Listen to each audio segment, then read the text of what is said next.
You are now listening to the Business Chatter Podcast.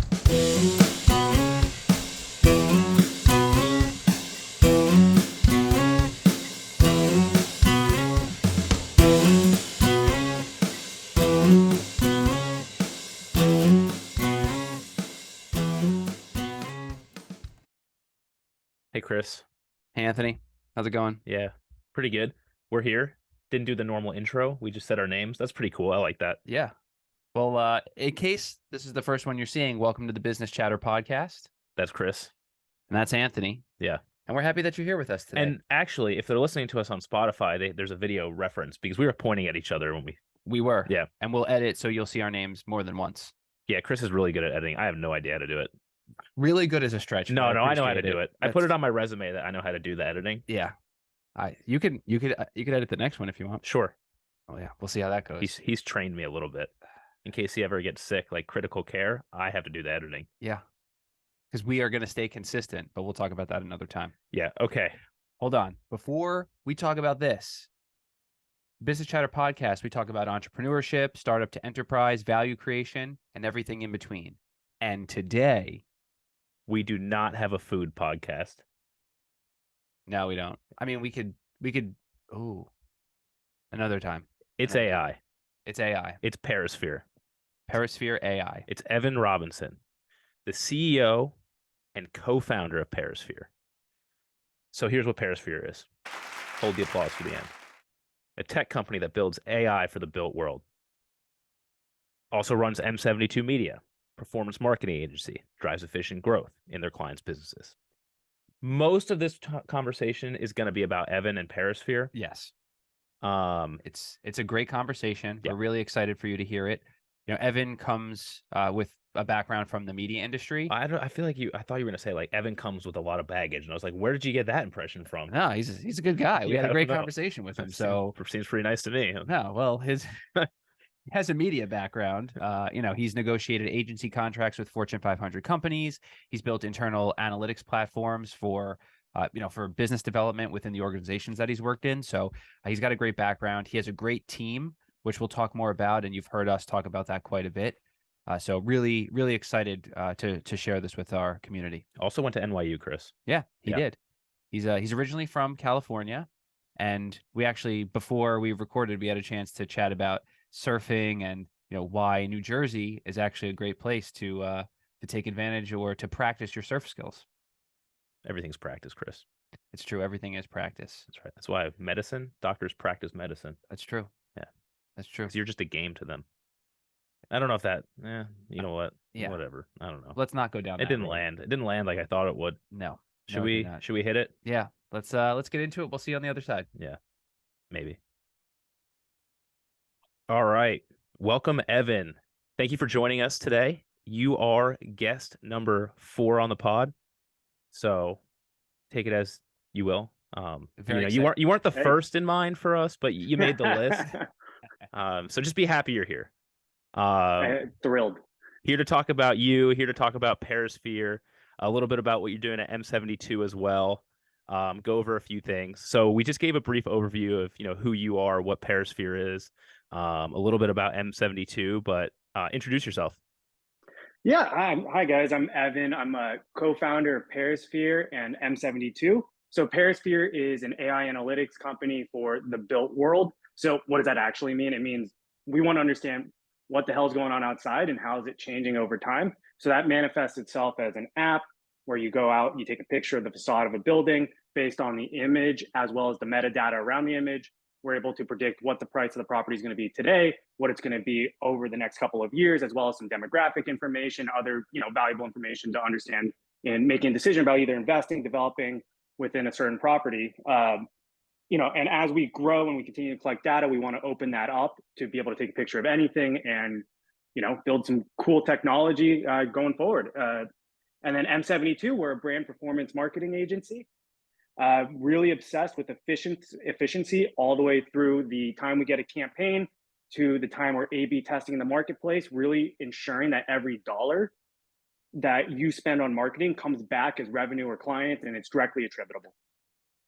So your academic background's in poli-sci, you Mhm. went to NYU. We talked about it a Yeah. little bit before. How'd you get into AI? Like, where was the transition where you went from, obviously somewhere along the lines you wanted to study Mhm. policy, you wanted to study political science to Yeah. wanting to make a difference in the world of AI, this evolution that we're seeing? How did that happen?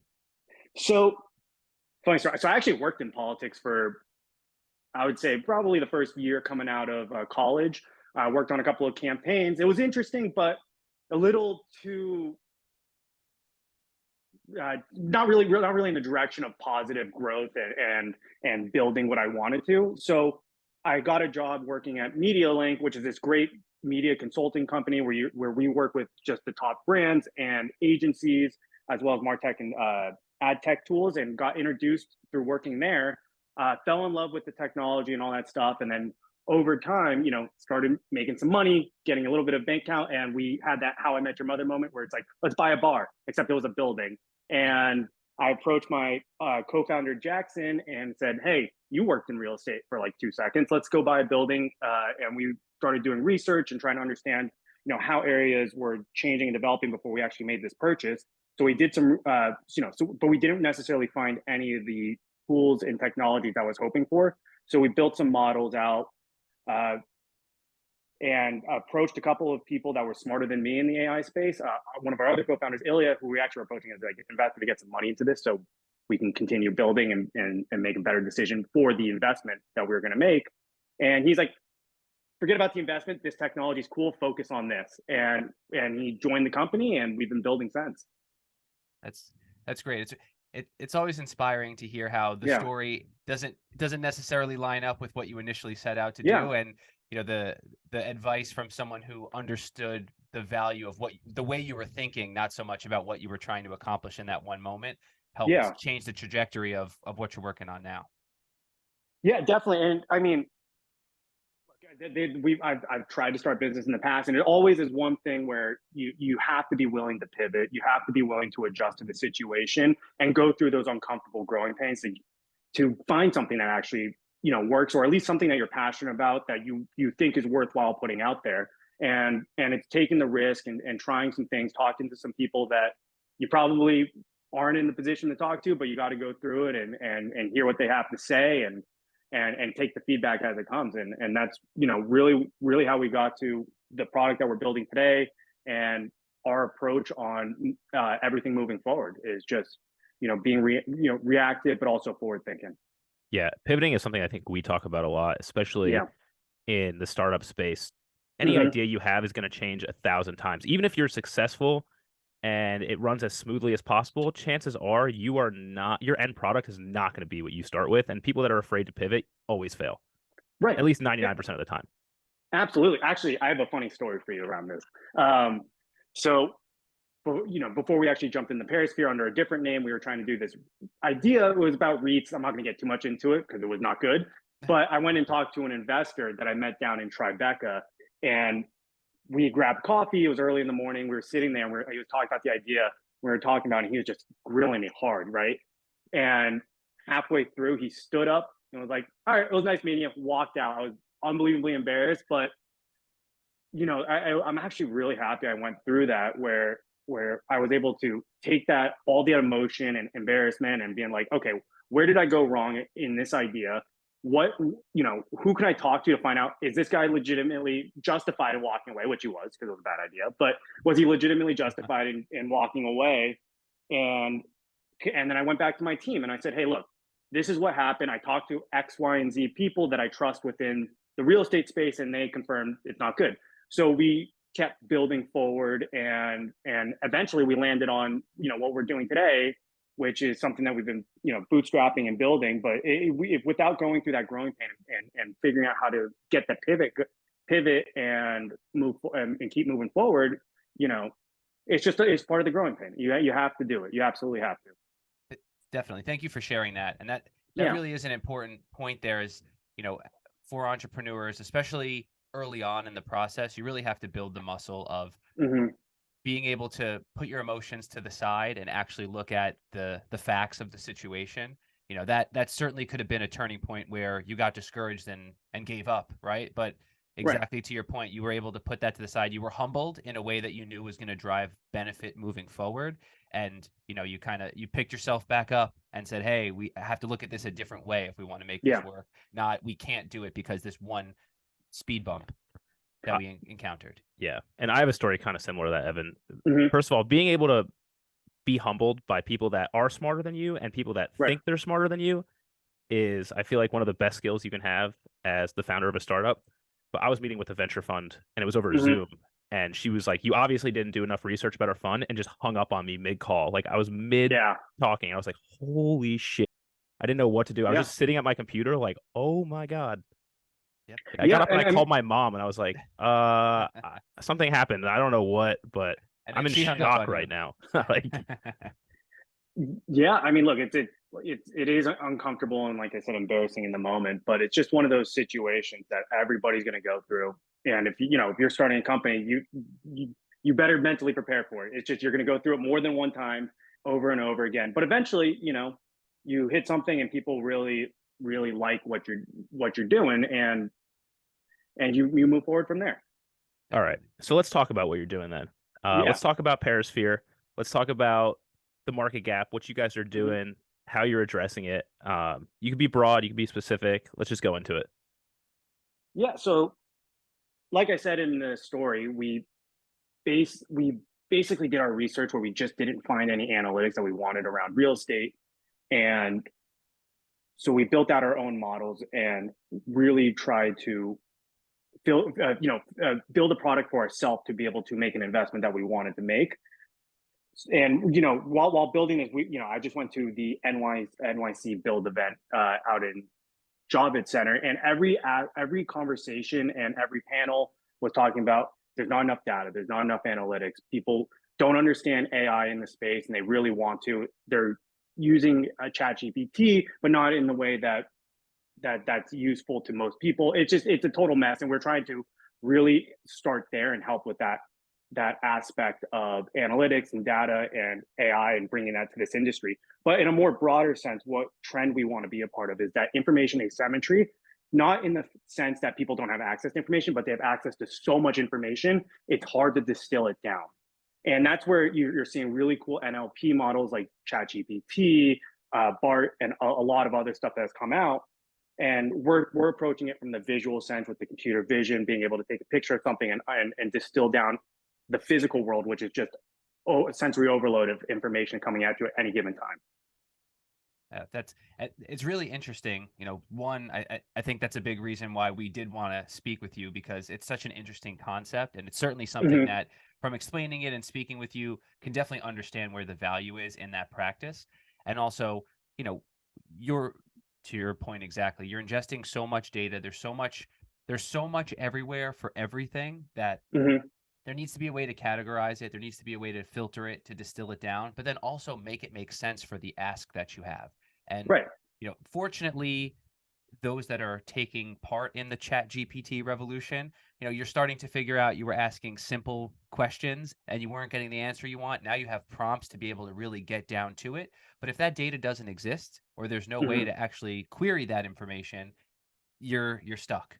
So I definitely see where these two industries push up against each other, and there is a gap that you're working on filling now. To go into that, I know you mentioned that you're kind of bootstrapping things. You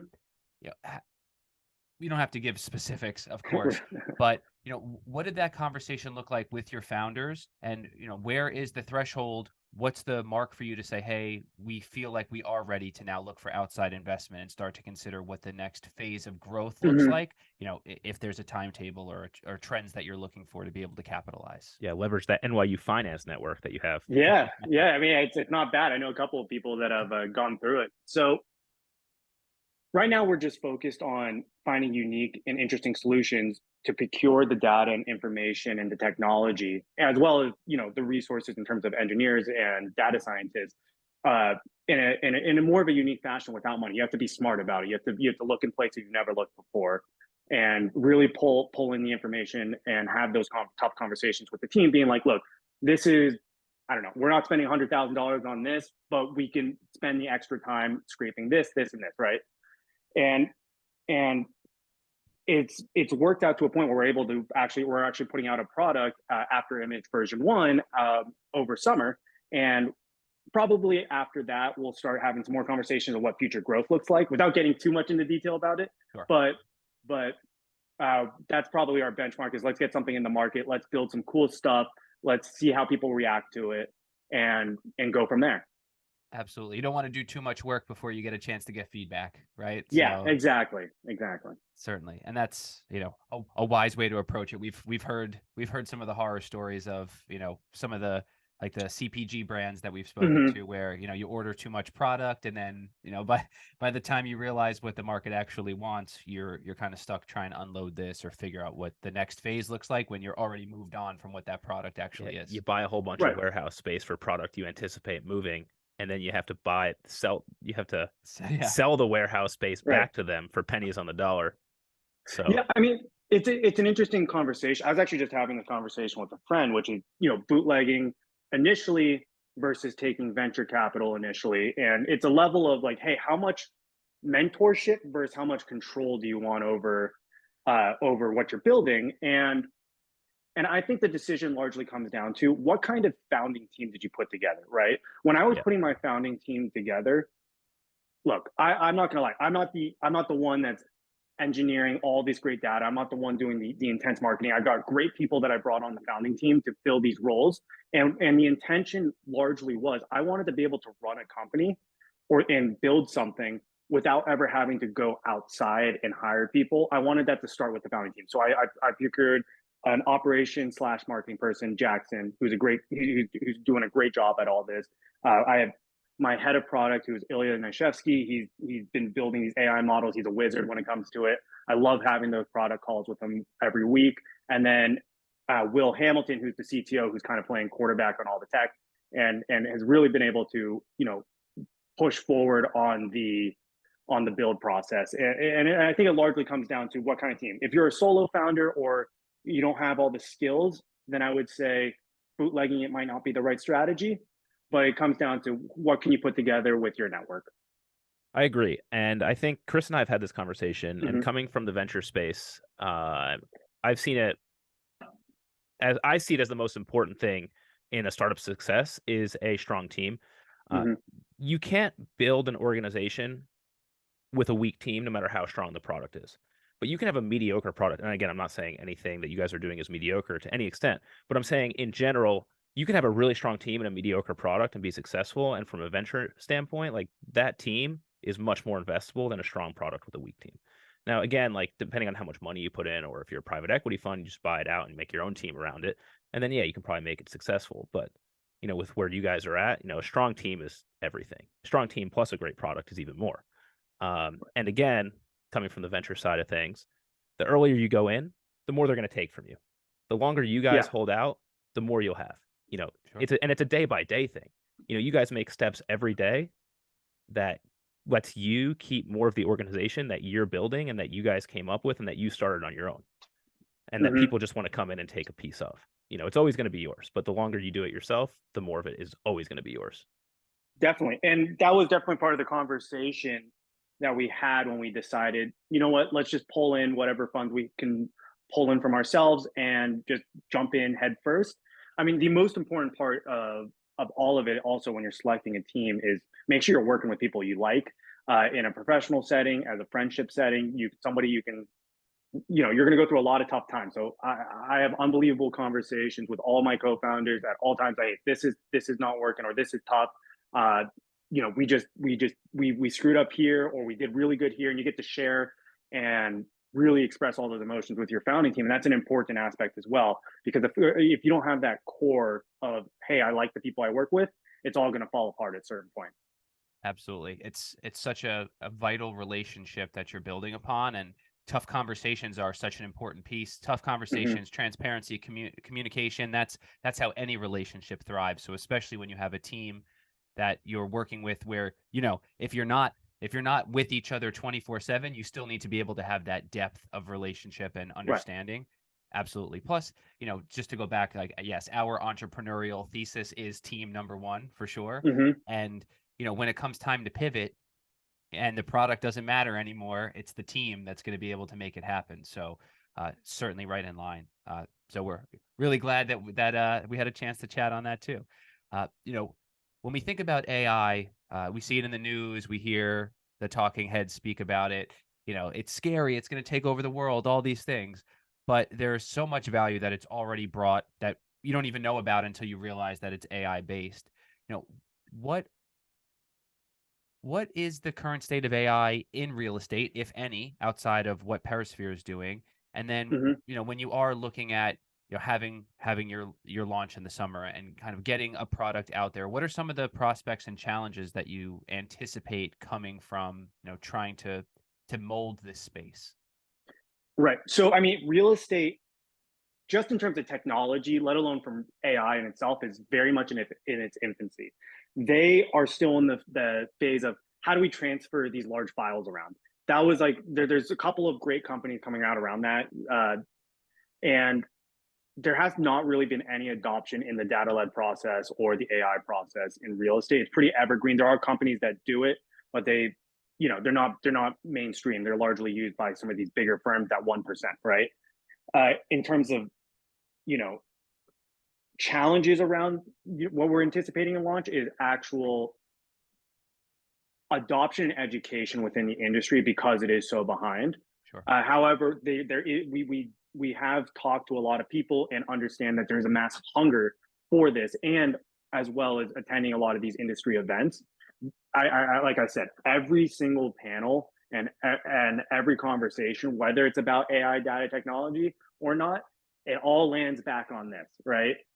And it's going to be a useful tool because real estate and the built environment is so complex that and so many decisions being made, whether it's ordinances being passed or changing mortgage rates or inflation, all the economic conditions. It's too much for one person to sit there and just try to figure out mentally. You have to have some kind of model, some kind of data analytics behind your decisions. That definitely makes sense. And then, just thinking even further into the future, being able to identify trends and, maybe Mm-hmm. something that nobody saw before, certainly gives the opportunity to really, build that competitive advantage and also drive a lot of value early. So yeah, that certainly makes sense. And having Anthony and I having a background in alternative finance, you can definitely see, Yeah. a bit of similarity in the sense of the education is such an important piece to be able to really understand what you're getting into and why it's different than what already exists. There's benefit from this moving forward. The more that you know about it early, the better. So the early adopters will benefit with you and then continue to do so moving forward while probably giving a lot of great feedback. Right. And I mean, that's one of the things that we're really excited to see what happens over summer is the feedback, right? It's the most important aspect of version 1, version 2, version 3. You need that feedback to know what direction you're going to be moving into and how to grow as a company.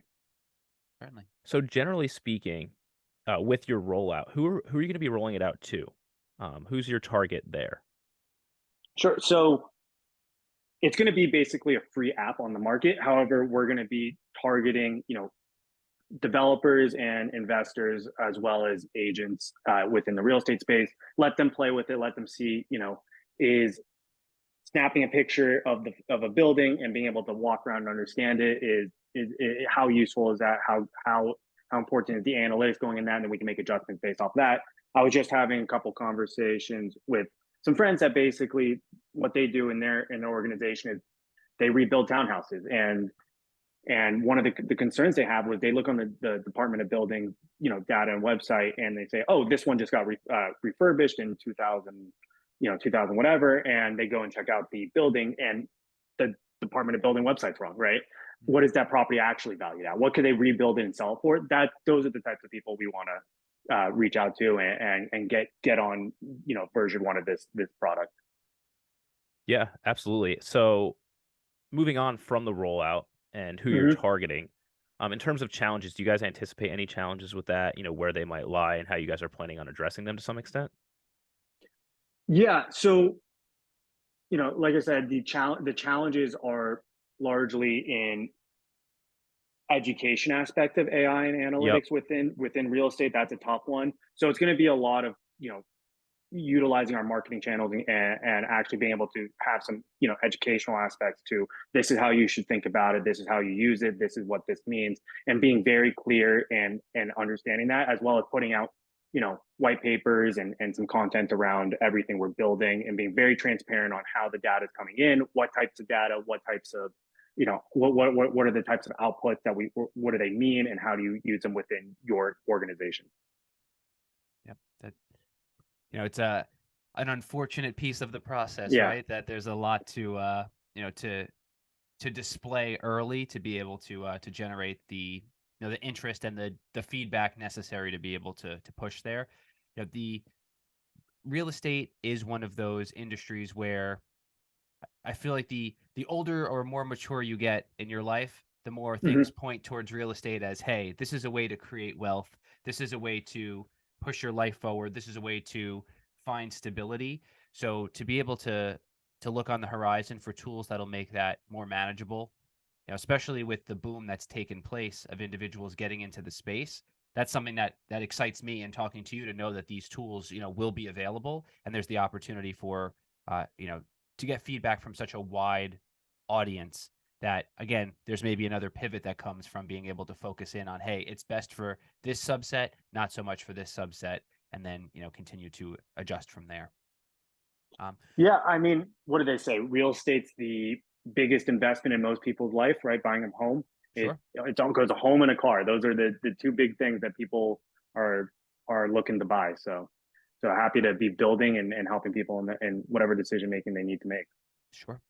Now, do you find the social, right, the larger boom of AI, has that benefited you in the sense of being able to find more qualified team members, or like you said, looking for data engineers and really trying to Mhm. focus in?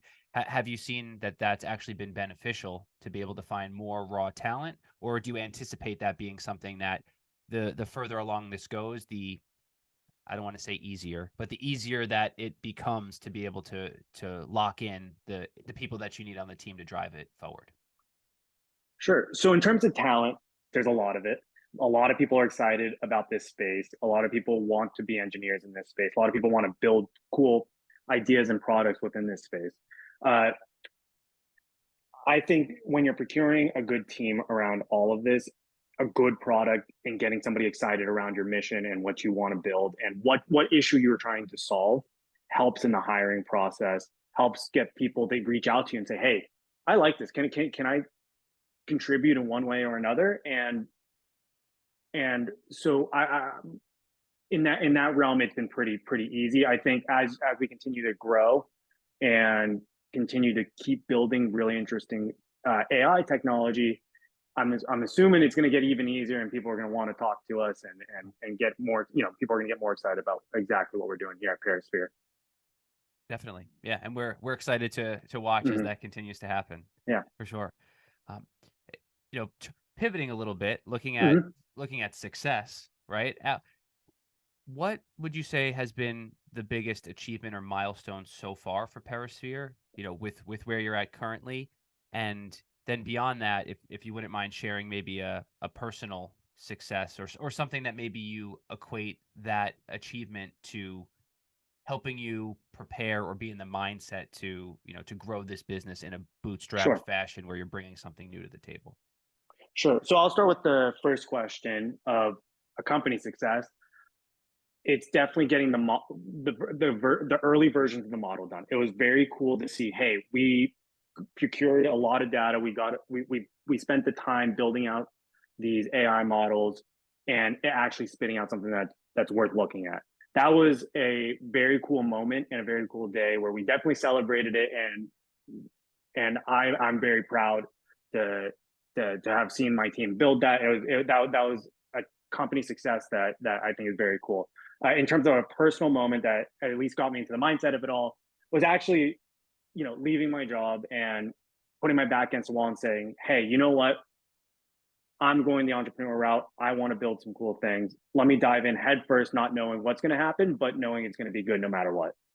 Isn't that awesome? It's so Yeah, crazy. it's Like we're taught our whole lives to be so risk averse. Like you're gonna go to college, you're yeah, gonna go to a good school, you're gonna get a job afterwards, you're gonna get married, you're gonna have a kid, and you're out of school for 2, 3 years, and you're like, man, like screw this. Like I want to do yeah, what I want to do. Like, and it's so freeing to an extent. Like, and I'm sure like I don't want to speak for anybody in your life, but I'm sure you have people like, no, don't do that. Like, your job's good, like you're gonna get promoted, you went to a good school, like, you work for a few years, you get an MBA, you do whatever, and then do it. Like once you have like the fallbacks.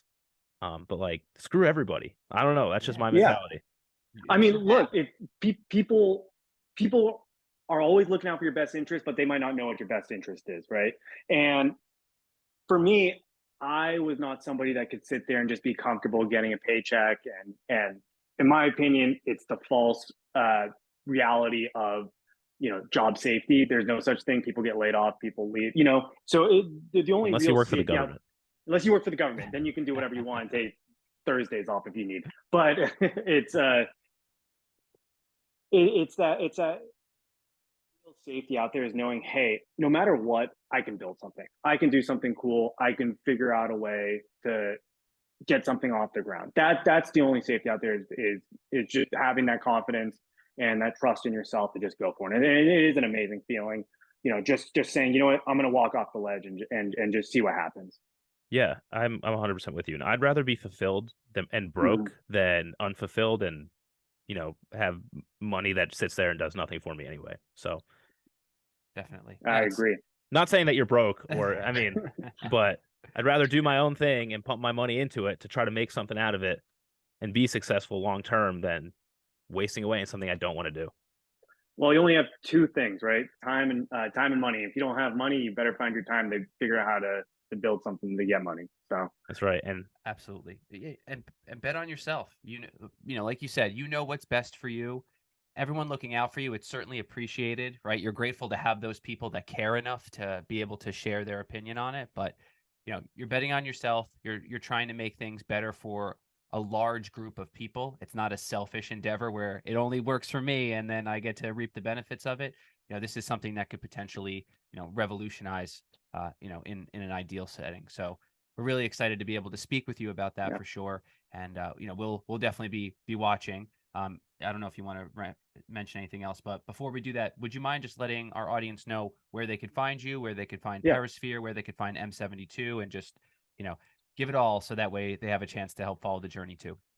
I like to keep it easy. It is it's Evan Robinson on all social media platforms. You can find Perisphere at perisphere.io. We have a wait list, so feel free to sign up for that. And you can find M72 at m72media.com. Awesome. There we go. Thank you. And a quick shout out to Jackson. We've been working with both him and Evan to get the scheduling and everything ready to go for this episode. So both of you have been great to work with, really forthcoming and flexible. So we really do appreciate that. Yeah, getting to know you and knowing Jackson for a long time, I have a lot of confidence in you guys. So I'm really excited. Well, we appreciate it, and thank you for having me and having the team, or having me allowed to talk about Perisphere and M72. It's been a great opportunity. I really enjoyed this podcast. Awesome, Evan. Thanks for coming on. Thank you for letting us have you. Yes, thank you for letting us have you. And we'll make sure we'll tag all of the accounts and share everything so we're good to go. So really appreciate it, and we'll be following you. Hopefully we can follow up after the launch and check back in, see how things are doing. Definitely happy to always come back on. Cool. Great. Thank you. All right. Dude, you always do the same thing after we have a guest. You're like, so I told you it was going to be good. Like, yeah, it was fine. We know it was good. That's the point. We talked to them before it happened. If we didn't think it was going to be good, we wouldn't have had them on. Oh, that's not true. What's every time? We wouldn't waste. Oh, they were so good. We would not waste the time of an entrepreneur to not air the episode if it didn't go the way we wanted. No, but like we meet them beforehand. It's not like we cold have anybody on the podcast. I'm going to keep doing it. All right, whatever. I'm going to even do it on the episodes where we don't have a guest. All right. How about that? Yeah, sure. Yeah, how about that? Take that. You use the same damn expression. Oh, did it again. Yeah. Not bad. Yeah, I Not know. bad. Chris gets so mad when I swear because he has to edit out the whole part of it. Yeah.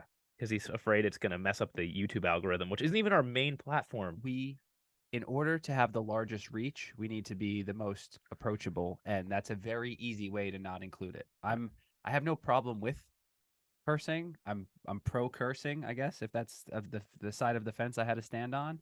But we were too early in the game to have anything that could hold us back from having the largest reach. All right. Yeah. Valid. All right. Whatever. Thank Just don't you. make that face and do the hand thing. No, I'm doing it every time. I'm gonna just start doing it all the time. Oh man, you Oh man, I hope people don't watch. I hope people are watching the video so they can see. yeah. And then those people are totally justified in never watching the video again. Hey, if you do what you want out there, listeners. All right, so go ahead. Tell me your thoughts without using something that you've already done. What do you mean? Go ahead. Like a Yeah, facial expression or a well, hand no, motion? let's wrap up the episode, but don't do anything you've done on a previous episode. What, saying how great Evan was? It was a fantastic time. He was a great guest. I knew he was going to be a great guest beforehand because we talked to him for an hour on the phone. I've known the co-founder almost my whole life. And if I didn't think it was a fantastic idea that had a lot of market potential, we wouldn't have had them on. Those are all true things that we both believe. But the stuff he said is true. He does know Jackson, and we did talk to Evan, and we do believe in their business. So And the power of AI. and the power of AI. That's going to be, we could literally do an entire series on AI and have all different founders from different industries. That'd actually be pretty interesting. Yeah, Maybe could. we should try that. Sure. All right. Sounds good. All Well, right. we hope that you enjoyed that episode with Evan from Perisphere as well as M72 Media. Really interesting to learn about his story, his background, and, like we've touched on multiple times, how valuable a strong team is and how that could be the differentiating factor to help, get you to the point of making your product, your brand, your service viable. Yeah, definitely. So on that note, thank you for listening, watching. Probably never again if you saw Chris's little hand and face thing. I'm never going to stop doing that. Liking, I'm never going to stop saying what I said 2 podcasts ago. That's fine. Well, fine with you, maybe. Yeah, not with anybody else. I'm pretty sure that everybody's on my side for that. Well, usually just your family. Mostly just your family. I would say that our listeners would side with me, with or without children, not knowing me or knowing me. We're going to actually make a t-shirt that We're not doing that. Your kid is ugly, Chris. We're not and it's going to doing be a that. picture of my face under the words. We're not doing that. Look, I'm just saying, you don't want people to have to pick sides between the two of us. It's not a look to have. I don't know, Chris. You might be. There's also going to be some time when you're not on the podcast, and I'm going to have full control of a cardboard cutout of you. So I don't know what that means or what you're going to do to it, but I don't want to know. I don't. well, it would be on camera, so it would obviously be something swearing to silly. get demonetized, and you're talking about what you're going to do to a cardboard cutout Well, of me. I'm aware of what the content rules are, so I would obviously fall within the guidelines. I'm just saying. All right. I'm just saying. I Finish up what you were saying. I Please. honestly, continue. I lost my train of thought. Thank you for listening, liking, watching, subscribing. You can follow us at Business Chatter Pod on Instagram. You can email us show ideas. I'm kind of thinking we're going to put a forum out for questions. We're going to do a We Will Respond episode. Yeah. And we're just going to respond to your stuff. Yeah, for sure. Comments, questions, concerns, random takes on things. You name it, we'll do it. Still haven't received any landscape photos, but I'll wait for that. Yeah. And before that, like I told you to like and subscribe to us again. Parroting Evan Robinson on all social media platforms, perisphere.io, m72media.com. Yep. Yeah, We'll go have for it. We'll include all that in the show notes, so you'll be able to get right there. Please do support them and follow their journey, just like all of the other guests we've had on so far and will have into the future. Thank you for watching. We really do appreciate your time. We know it's valuable, so thank you for sharing it with us. We're the Business Chatter Podcast. Consider us your crash course on value creation. And I feel like I burned the bridge with your mom over these last 3 episodes. Yeah, for sure. Yeah, I feel like she really liked me, and now it's like, this kid. I mean, you can very easily fix that by not bringing up the one thing that would make someone not be on your side. Why don't you think about that while I do the tagline again? No. Shows lack of intent, Chris. The Business Chatter Podcast. Consider us your crash course on value creation through the words of individuals who have done it before. We'll see you next time. Oh, yeah. All right. Goodbye. I didn't know if you...